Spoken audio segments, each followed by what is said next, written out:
balya dire. Oh? 1:4 versikulo 23 sa balya dire.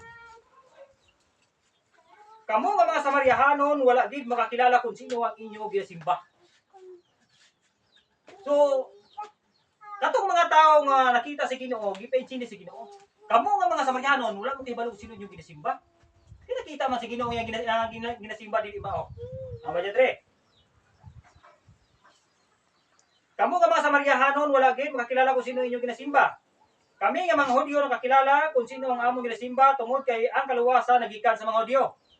Pero ang tiyon mag-aabot kag nag-abot na nga ang matuod nga mga magsisimba magasimba dira sa may sa espiritu kag sa kamatuoran. Amen. Sumo na siya mga igsoon nga Kristo nga ang espiritu sa matuoran nagatudlo sing matuod dili binutig. Di mo man ipasimba si Ginoo ang espiritu sa matuoran. Kaya balya dire. Kay gipangita kag kinahanglan kamo.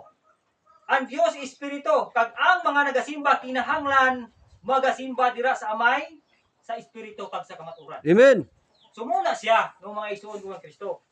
Galing bisang unang nagpuput ini mga kawatan ug mga tulisan, wa nila ni gipahibalo sa tao, ila ni gipatalang. Laktawan nila no mga igsoon nga Kristo. Sumuna ingon sa Biblia, no? 1:6 versikulo 25, ingon si Kristo siya mao ang tinuod nga mana nga gikan sa langit.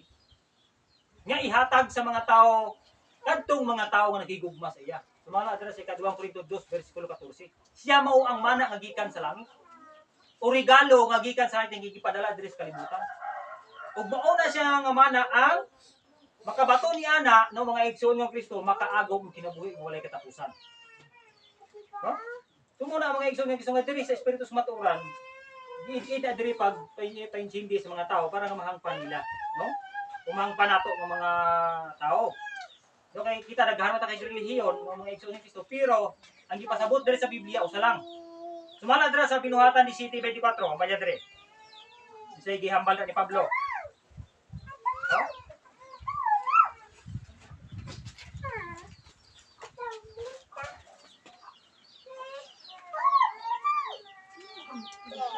Oh, balya diri ni Pablo. 1:17 versikulo 24, Binuhatan 17 versikulo 24.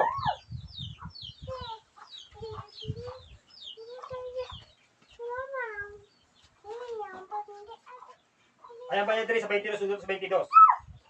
Nagtindog si Pablo sa tubangan sa konseyo sang syudad kag nagsiling, mga taga-Atenas, nakita ko nga tanan kamo tanan nga mga butang tama gid sa inyo ka relihiyoso. So nakita ni Pablo mo masimbahan kay mga tao dito sa Atenas. So,